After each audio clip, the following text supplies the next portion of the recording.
Why has Eskom managed to maintain uninterrupted electricity supply over the last 3 months? And what has put the power utility on a path to operational and financial stability? Why did Eskom sign a 2.3 billion rand credit facility agreement with a French funding agency? And has Eskom given up on recovering the 11.6 billion rand in municipal debt? What time is it? It's question time.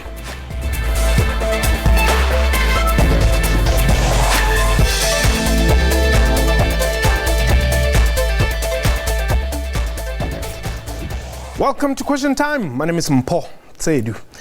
Announcing Eskom's interim financial results for the 6 months ended 30 September 2015, CEO Brian Molefe said the company has made significant strides in key areas of business, resulting in the power utility stabilizing its operations and finances.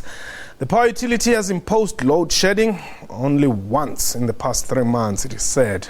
Molefe says the company will be able to perform maintenance on its aging plants without having to resort to power cuts until at least August next year. Meanwhile, Eskom has signed a 2.3 billion rand credit facility agreement with a French funding agency, Agence Francaise de Developpement.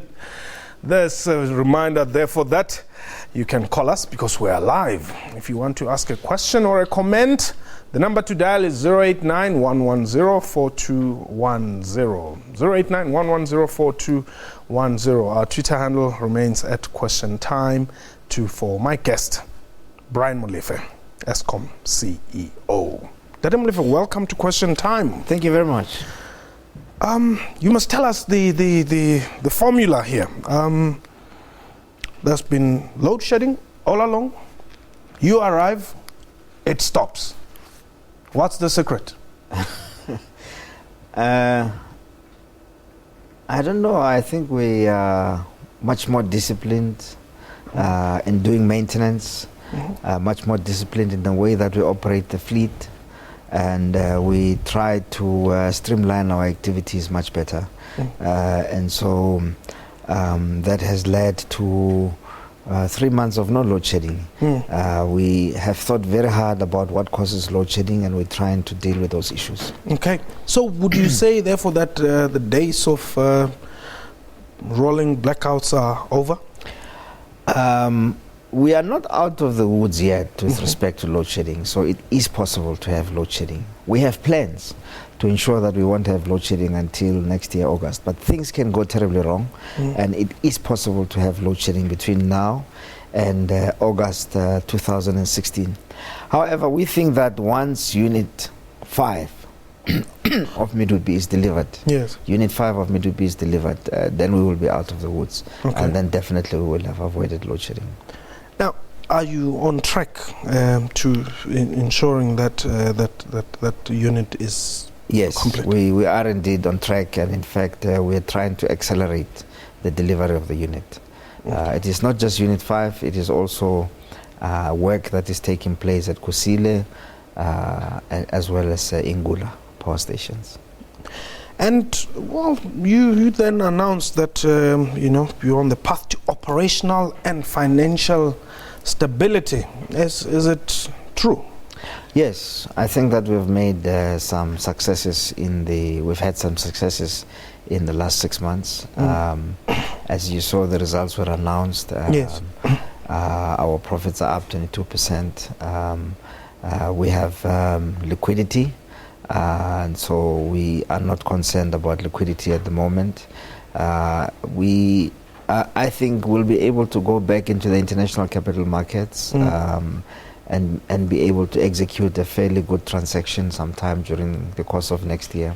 I expect the ratings to be reviewed in a year's time, not now. Our expectation is that at the moment the rating agencies will adopt a wait-and-see attitude. So on that front as well, I expect that we should do much better. So yes, we are on a road to stability, and of course we haven't had load shedding for 108 days today. Okay. Now, that's old infrastructure which was blamed for all the load shedding and all that. replacing it or servicing it, is it not going to require money? Do you have that money? It requires money, and we have to find that money, and we have to service the infrastructure.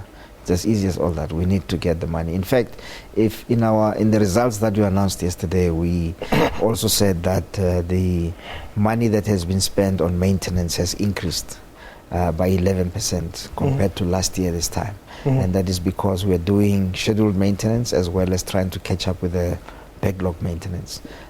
We think that it is possible to raise the money to do the required maintenance. And this 2.3 billion worth? This 2.3 billion is from the French.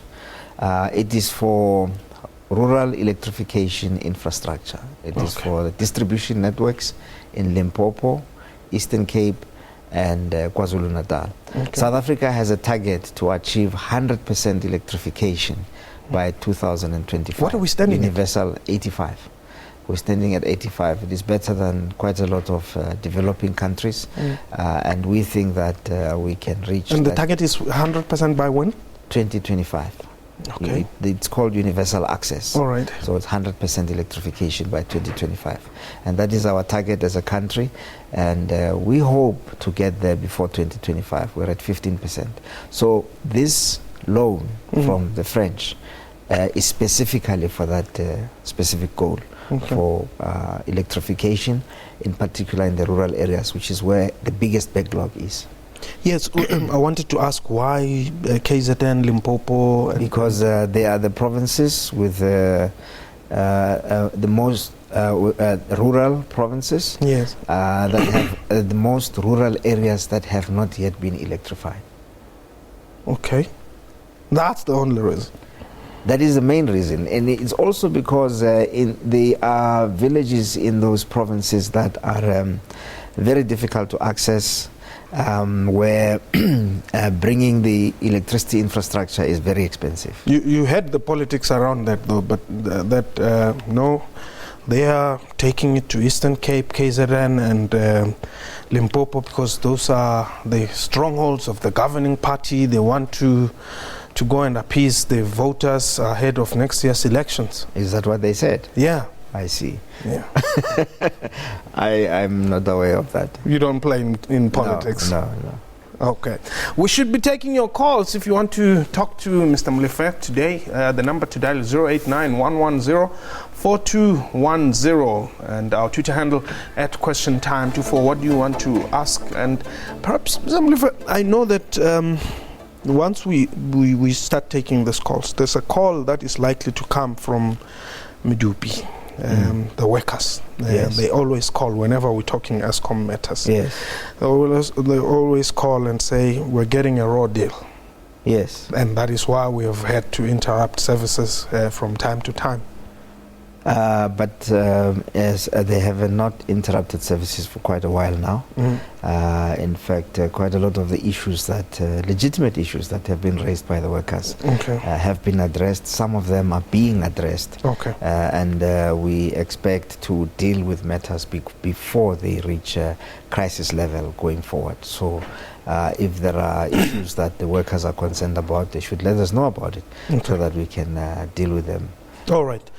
Whilst we take a break, when we come back, let's talk about this 11.6 billion which is owed by municipalities. This is Question Time.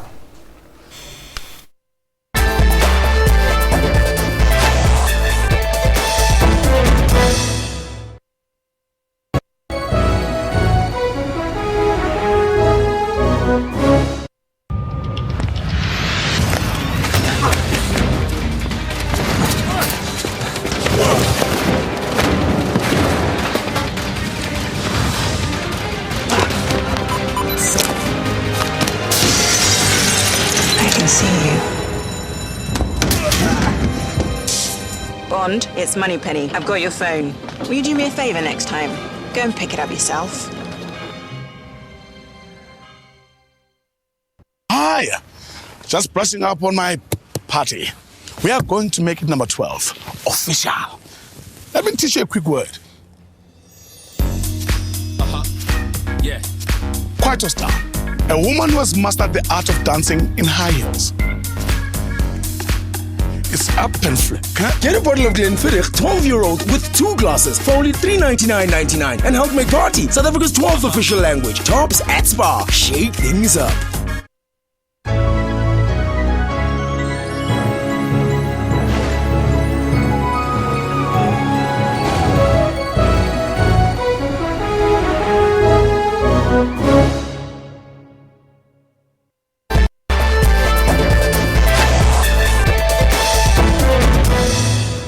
Welcome back. You're still watching Question Time. Our guest today is Brian Molefe, the Chief Executive Officer of Eskom. Tony, you are in Pretoria. Welcome. Hello, Mpo. You're welcome. Yes, I want to ask a question about prepaid electricity meters. Okay.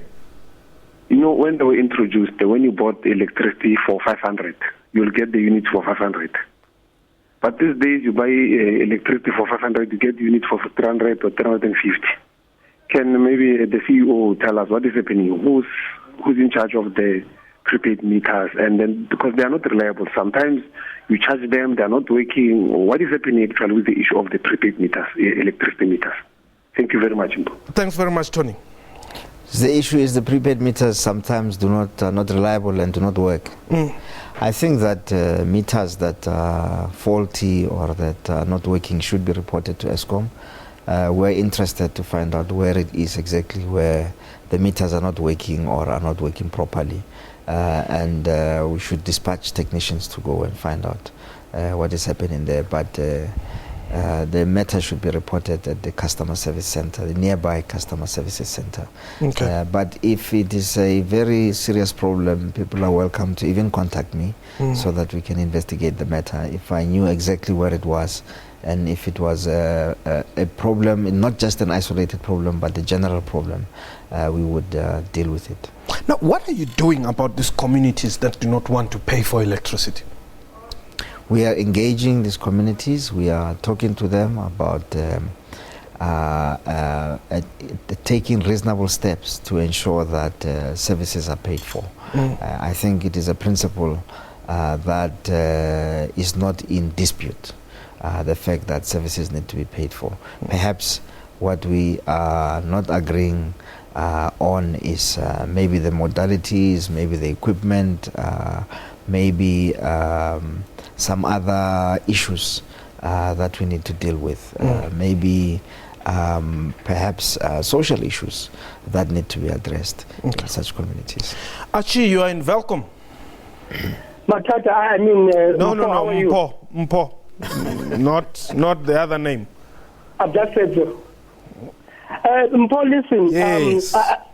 The humility of Ndade Molefe there in Shai Ding Dong, I'll tell you why. They refuse as Eskom to defend themselves, whereas they are having some facts which they can present before the people. Why is this load shedding there? For example, some of us will know. The first time I knew about load shedding was way back 94-95 in France. And in fact, in Europe, the load shedding is common. But our mind is just to say, they are refusing to defend themselves, but they are working forward, going forward. I'm just saying forward with what they are doing. Good luck. Okay. Thank you very much. In fact, that is a very interesting point because at the beginning of November, the first week of November, we were in London talking to the rating agencies and investors there about Eskom. And the issue was about load shedding in London. There was a possibility that there would be load shedding, and it was the headlines. But it didn't look like it was Armageddon the way it would if it was in South Africa. Yeah. Let's talk about the municipal debt. 11.6 billion. This is a lot of money. It is indeed. And you had started switching off electricity, and some they would go and scratch their heads here and there, put up some funds, excuse me, and then they say they've paid you. Yes, and we were going to switch off the lights in some of the municipalities, but with the timely intervention of SALGA and the National Treasury, and SALGA was very constructive in this matter. We were able to renegotiate and agreed on different payment terms with the defaulting municipalities, that were on the list to be switched off. And so the switching off was avoided. The municipalities have since been observing the new payment terms and are not in arrears with respect to the new payment terms that we have agreed on. Okay, Jake, you are in Gauteng.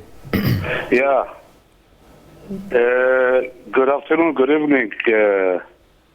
How are you? We are well. Good evening, Jake. Can you hear me? Yes. Okay. Look in my eyes, straight in my eyes, yes. Because I would like to ask Mr. Molefe a question, please. Okay, he's listening. Yes, I'm listening. And in conjunction with the previous caller, or one before that, his name was Tony, I think. Yes. All right.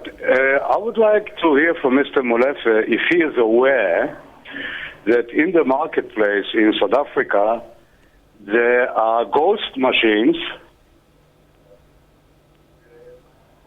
Yes, we are aware of those. Which are SIM card based, and then these machines are selling prepaid electricity under the nose of Eskom, and obviously this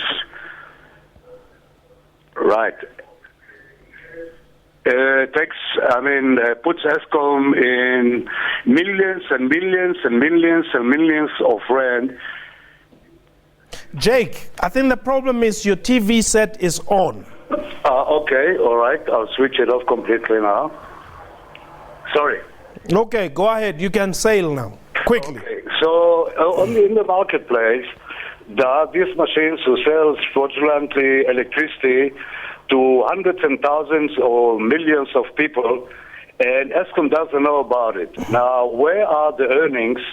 Where is this money that's supposed to go to Eskom, and how come Eskom doesn't know or knows about this issue? So, Jake, yes, just so I don't want you to drop the line. Perhaps there may be some questions, because it would appear this is basically another Eskom running parallel. Sorry? I'm saying it would appear there's another Eskom which is running parallel the legal Eskom. And listen, this is what I've got for you today. Okay. Question is, must I stay on the line? Yeah, stay on the line. Maybe let's hear Mr. Molefe here. Yes, Jake. Mr. Molefe said, I'm very interested to know. Yes, we are aware of these ghost vending machines, but we also have come to the conclusion that it is not possible for people that are not at Eskom to be able to access Eskom systems and activate these machines.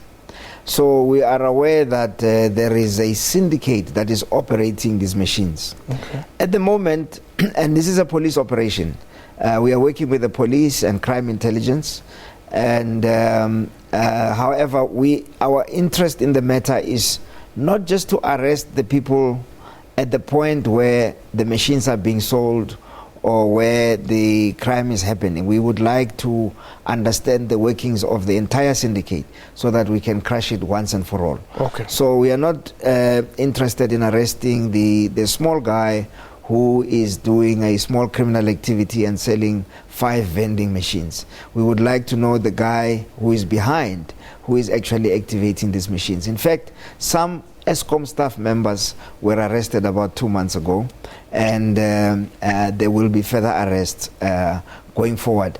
And unfortunately, these are people that are working at Eskom. We already have an idea of who they are, and we're working on closing the loop on them. Okay, Jake, I hope you were answered there. Thank you. Now, how are you going to recoup 11.6 billion?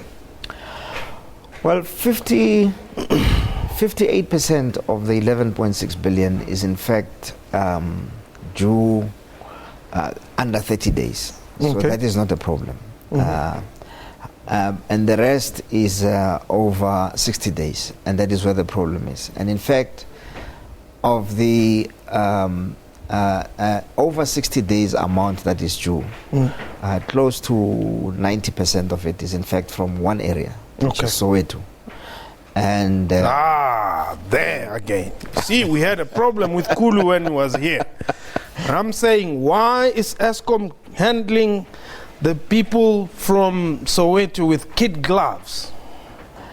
We are negotiating with the people from Soweto. We are talking to them about getting prepaid meters. We have to have extensive community engagements with the people from Soweto, which is taking place. Okay. And in fact, as I'm talking to you, we are making progress with the installation of prepaid. But we're not just doing it in Soweto. We're doing it in Midrand as well as in Sandton. Okay. So it is not just a matter of targeting the people of Soweto. We'll also do it in Midrand and Sandton. In fact, our goal is to have all Eskom customers who are directly supplied by Eskom on prepaid. Okay. Because that is financially better for us. All right. Agri, quickly, you are in Mpumalanga. Yeah, thanks, Mpo. You're welcome. Mpo, maybe that can help us there. Yes. Yeah, you can hear me, right? Yes. Right. I'm a pensioner. My children bought me a little holding here. Now, I was paying 300 Rand, 350 Rand all the time. Now, all of a sudden, it's gone up to more than 1,000 Rand that I must pay before I even the usage is there. Is there any way that Eskom can then look into us as pensioners and say, no, we can help you somewhere? Because I was paying between 300 and 350. Yes. Now I'm paying over 1,000 Rand. Okay. And I only get 1,400 Rand. Can you help us there? Thank you. Thanks very much, Ndadagri. There is a government scheme where pensioners are given free electricity and tokens to use free electricity. Perhaps what he should do is find out in his area about the scheme. But I am aware that the government subsidizes electricity for pensioners and indigent families. All right. They can apply to get, I think, 200 Rand of electricity. Now, the rollout of prepaid meters, how far is that? Is it a national program? What is it? Well, it is a national program, but at the moment our focus is on Soweto, Midrand and Sandton. Okay. We actually call it SMS. Soweto, Midrand and Sandton. Yes. The focus is there, but at the national level, at the moment, people who willingly want to go on prepaid are encouraged to approach us, and we can make arrangements for them to go. If I want a prepaid meter, I can approach you? You can approach your customer service center, Eskom, and then they will convert you to prepaid.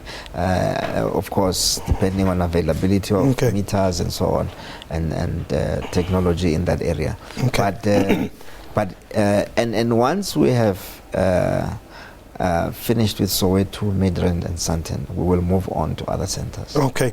Well, perhaps as we finish off, will there be bonuses paid to management this year? When you say this year, you mean for last year? Yes, for the last financial year. For the last financial year, which ended on the 31st of March, management did not get bonuses. Okay. Yeah. So, going forward? Going forward, it depends on our performance this year. Okay. And the key things that will determine whether or not bonuses are paid is our success with load shedding. All right. As well as the profitability of the organization. Those are the two key criteria for the payment of bonuses. So if we sustain our performance now with no load shedding and very good financial results, management should get bonuses next year. All right. And this load shedding, does it affect even those other countries outside South Africa which you supply electricity to? It does indeed. When we do have Zimbabwe, Mozambique. Yes, we do have. Okay. Yes. All right. We wish you all the best. Thank you very much. All right. Yes. Thank you very much. And that was Question Time for today. A big thank you to my guests and to you for watching the show. From me and the crew, you have yourself a wonderful time. Goodbye.